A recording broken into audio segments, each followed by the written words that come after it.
Alors bonjour à tous, on se retrouve pour le talk de la semaine. Alors en présence de Mathieu Moutels pour la présentation de son nouveau livre qui s'appelle Draem. Donc est-ce que tu peux nous faire une petite présentation assez succincte de ton livre? Ouais, alors Drem, du coup, c'est de la science-fiction. C'est un petit livre, ça fait moins de 200 pages. Voilà, c'est facile à lire. C'est de la science-fiction, ça parle d'un monde post-apocalyptique. On est en 2070. Voilà, il y a eu l'effondrement que nous prédisent beaucoup de collapsologues, ce genre de choses. Et donc, c'est justement la reconstruction d'une civilisation à effectif réduit sur une île, un petit peu à l'écart de tout. Et donc voilà, ça se passe, c'est comme ça que ça se passe. D'accord. Qu'est-ce qui t'a donné envie d'écrire ce livre un événement particulier ou... Bah, tous les événements qui se passent actuellement en fait, c'est pas forcément, je suis pas là pour donner des leçons ou quoi que ce soit, c'est simplement que comme ça se passe, on voit des évolutions depuis 5 ans, là, toutes les semaines il y a des problèmes environnementaux, etc. Donc je pense que c'était vraiment un terrain de jeu super intéressant.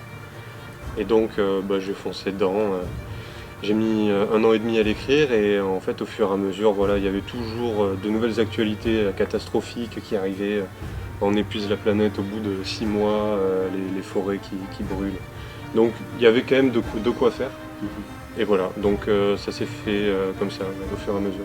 Donc c'est un livre, disons un peu de science-fiction, un peu post-apocalyptique, donc qui se veut un petit peu donner lanceur d'alerte, un peu donner conscience aux gens. C'est Non, on n'est pas on n'est pas là pour on n'est pas, je suis pas là pour donner des leçons du tout. Mais en fait, moi je le vois plutôt comme, en fait, je l'ai écrit parce que c'est quelque chose qui personnellement m'angoisse. Voilà, on sait qu'on va vers un mur, ça va être incroyable, mais on ne sait pas trop encore. Donc moi j'avais besoin de poser des mots et poser un paysage sur ce qui était censé se passer. Donc je l'ai vu comme ça m'a beaucoup rassuré. En fait, je l'ai d'abord écrit pour moi finalement. Ça me permettait d'avoir une vision autre de... ben, tout le monde est très alarmiste, c'est une urgence climatique énorme, et en fait ça m'a permis de respirer, de me dire, voilà, il va y avoir des traumatismes, mais c'est possible que ça se passe bien quand même. ok, donc ça vous a permis d'extérioriser un Exact. peu Tout à cette fait, pensée, c'est d'accord. ça. Et donc du coup pour vous il y a un espoir, tout n'est pas fini, c'est ça, votre livre retranscrit un peu ça ou c'est Alors sans oui, forcément tout raconter, c'est... non, mais effectivement il y a un espoir, mais après quand même quelques décennies Ouais. de grosse merde. Hein. Enfin, Ouais. je pense que, enfin voilà, moi le livre c'est tout le monde a souffert pendant 20 ans, et après on se retrouve à essayer de reconstruire quelque chose avec les traumatismes de ces 20 ans qui ont passé, où c'était vraiment catastrophique. Mhm. Si par exemple les spécialistes aujourd'hui disent en 2050, ça a commencé à être vraiment n'importe quoi, le gros bordel. Donc de 2050 à 2070, ça va pas être cool, mais après voilà, que des choses peuvent se reconstruire. D'accord. Et c'est un... Il se passe donc dans un monde imaginaire ou sur notre... Alors non, c'est pas un monde imaginaire, hein, c'est vraiment... Alors, si, l'île est inventée, Ouais, c'est ça. c'est un petit peu... Il y a un petit peu de fantastique, parce que finalement c'est une île flottante. Moi je vois le truc comme... Il y a eu l'assèchement des sols, la surface terrestre s'est morcelée, et du coup la gravité est moins importante, ça vole un peu, quoi, comme dans Avatar, vous voyez les Mhm. grandes îles. Et en fait ça se passe sur cette île-là. C'est l'île qui s'appelle Drem.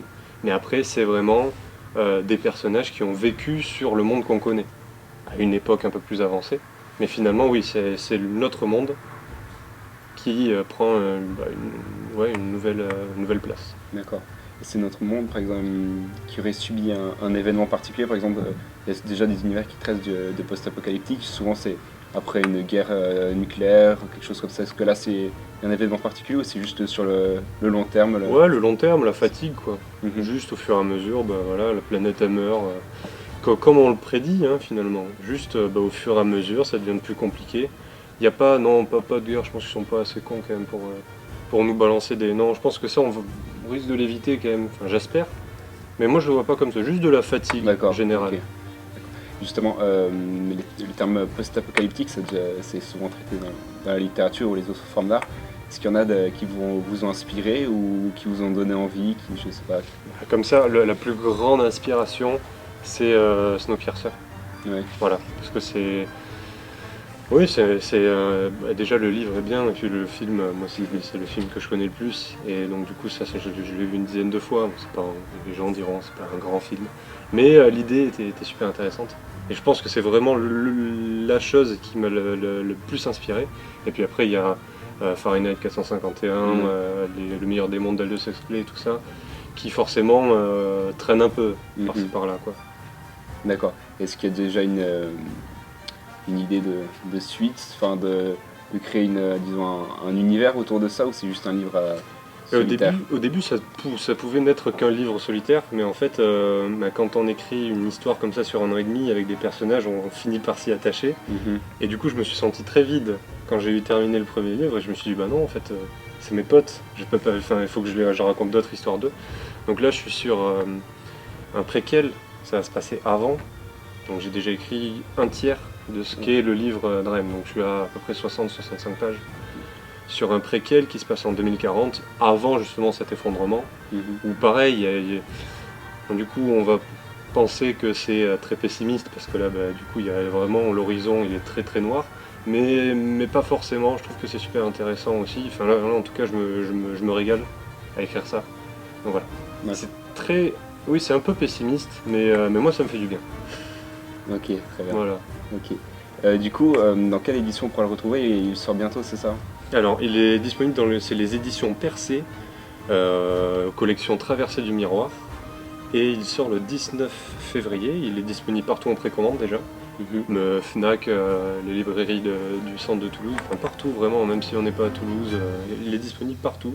Il faut juste le précommander pour qu'il fasse venir dans la librairie, quoi. Ok. Et voilà. D'accord. Bon voilà, alors n'hésitez pas à aller vous renseigner sur Draem de Mathieu Moutels si ça vous intéresse. Merci beaucoup. De rien.